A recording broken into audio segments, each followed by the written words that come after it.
Hello, everyone. Welcome back. I'm Kris. This is part 2, Rise of China, the Generalissimo.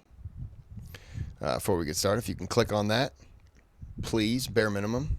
You can subscribe to the channel if you like. And if you want to help the channel, click on the thanks button, donate. All right, let's get to part 2. Complaints of widespread corruption within Chiang's inner circle. And yet, 85% of China's population are peasants. Their lot has not improved since the time of the Qing. They remain desperately poor and benefit little from developments in cities like Nanking and Shanghai. Instead, many face a perfect storm of soil exhaustion, erosion, and rising rents. They are largely ignored by the Kuomintang government, but not by the communists, who are actively spreading their message across the countryside. To add to the woes of the rural poor, in 1931, catastrophic flooding devastates central and eastern China. The scale of death and destruction is almost unimaginable. Estimates range from 1 to 4 million lives lost.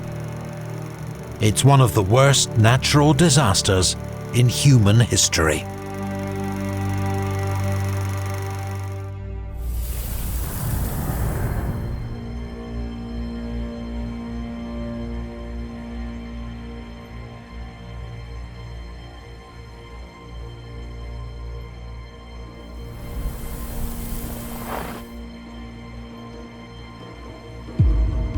While the Republic of China struggles with its many challenges, foreign rivals look to take advantage.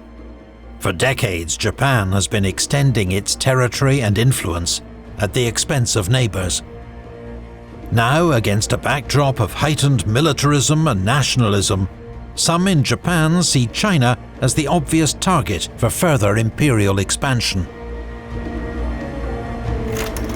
Japan already has enormous influence in northeast China and owns railways, factories and mines in the region.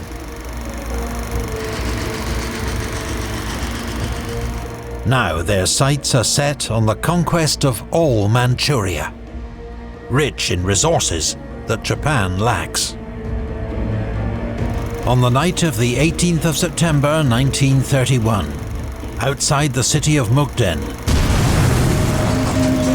an explosion destroys a section of the Japanese-controlled South Manchurian Railway. But it's a false flag operation.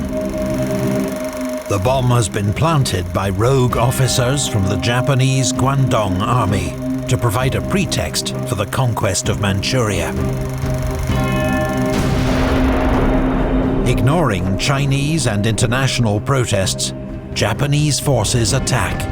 Within 3 months, their troops control most of northeastern China, driving back local Chinese forces commanded by Zhang, the young marshal. All of China is outraged, but Chiang Kai-shek will not be lured into a general war with Japan. Internal pacification before external resistance, he insists. His strategy will be to trade space for time, and he orders Zhang to retreat. Japan creates its own puppet state in northeast China, named Manchukuo. On the throne, the Japanese place China's deposed Qing Emperor, Puyi, now 26 years old. That was the 2-year-old put in charge and then was booted out when he was 6, correct? And now he's 26? From the first video, I believe.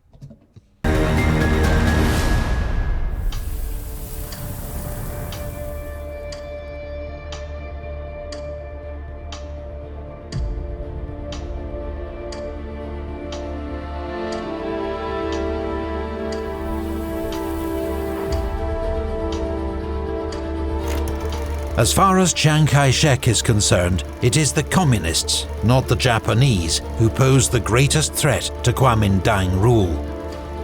Just 10,000 Communist Party members escaped the purges of 1927. Now they have regrouped in the Chinese countryside. Several Chinese Soviets, or regional governments, have formed in remote rural pockets across China. The most successful is the Jiangxi Soviet. Its chairman is Mao Zedong. The son of a wealthy farmer, Mao was a founding member of the Chinese Communist Party.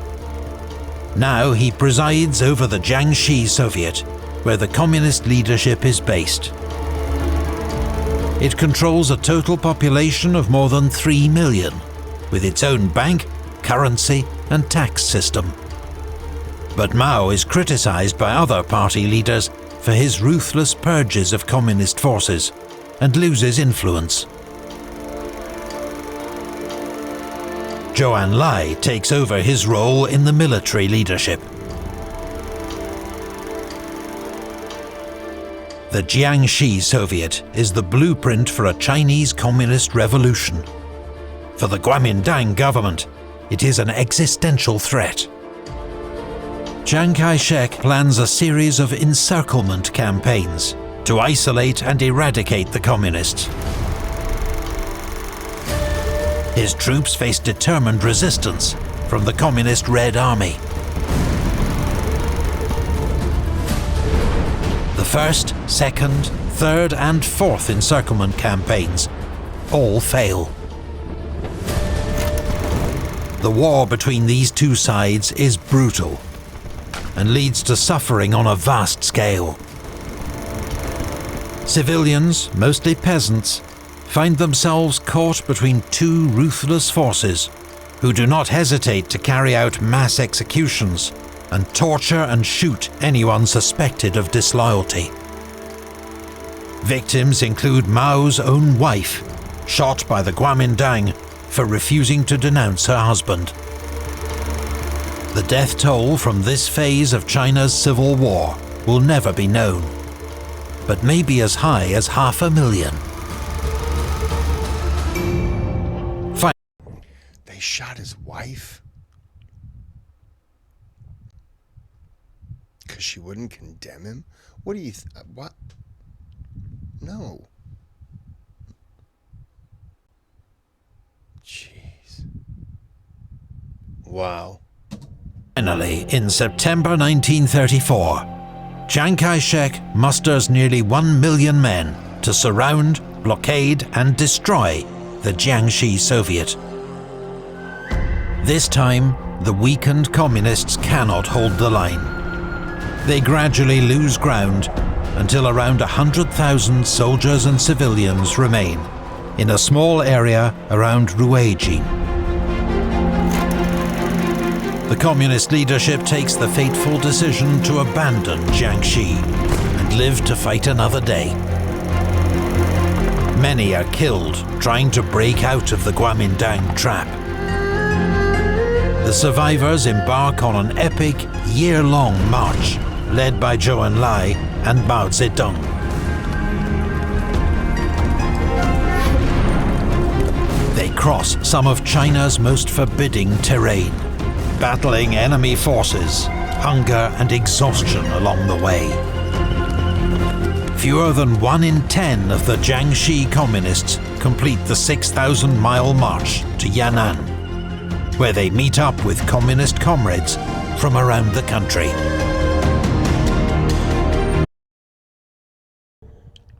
Totally get the long march now. Understand it.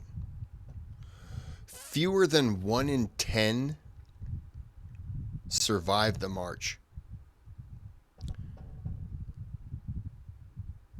Wow. This astonishing feat becomes a founding legend of the Chinese Communist Party. The Long March. Mao's leadership secures his place at the top of the party, at the expense of his Soviet-backed rivals. From now on, the party will follow Mao's vision, not Moscow's. For the moment, communist prospects look bleak. Yeah, did Moscow help them at all? Didn't sound like it. They have been decimated and are on the run. But their fortunes are about to take a dramatic turn.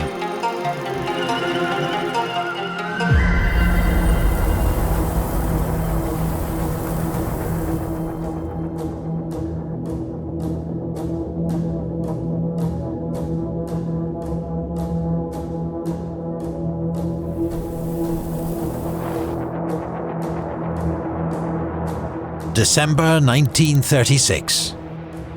Chiang travels to Xi'an in northern China to visit Jiang, the young marshal.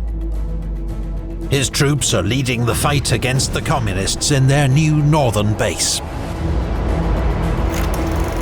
It's 8 years since Jiang's father had been assassinated by the Japanese. 3 years later, they'd driven his army out of Manchuria. He is infuriated by Chiang's refusal to challenge the Japanese, and he's come up with a bold plan. Jiang kidnaps Chiang Kai-shek and forces him to negotiate face-to-face with the communists, represented by Zhou Enlai.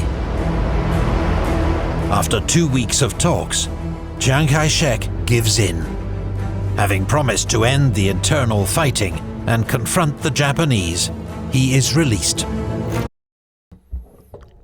Wow, that's a hell of a plan. I thought his plan would be to start the fighting with, my initial thought, start the fighting with Japan and convince the CCP, Mao and those guys, help us beat Japan, and then, you know, all my forces that are here, we can all come together and go down. That's my original thought. Really quick, fleeting thought. No, he went all out. He was like, no, we're going to go ahead and kidnap this guy. The balls on him. But then again, his father was killed by Japan, so that I don't see that happening either.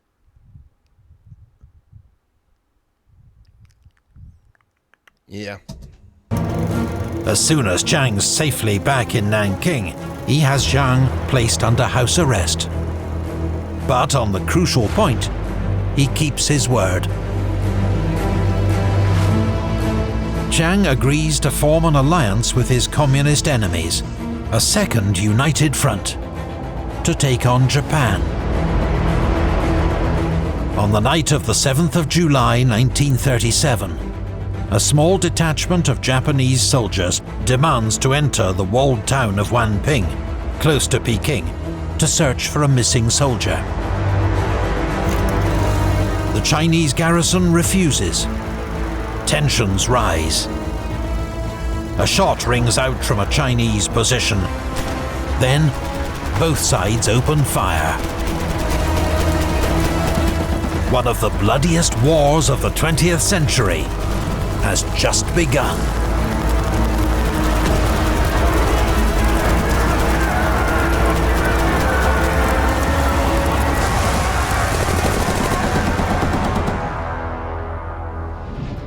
Do you want to watch unreleased new Epic History videos right now? So I should have checked ahead to see just how long this video actually was. But it still was over the 25-minute mark, so that was good. I'm really curious now to go into the next one because I want to see the fight with Japan. I always feel bad for civilians in this. You know, the people who just want to live their life. And, you know, the civilians in every war are just, they're the ones who are killed the most. And it's always sad. Okay. We're going to end this here. I hope you enjoyed. I did. I'm looking forward to the third video. So until then, have a good day, have a good night.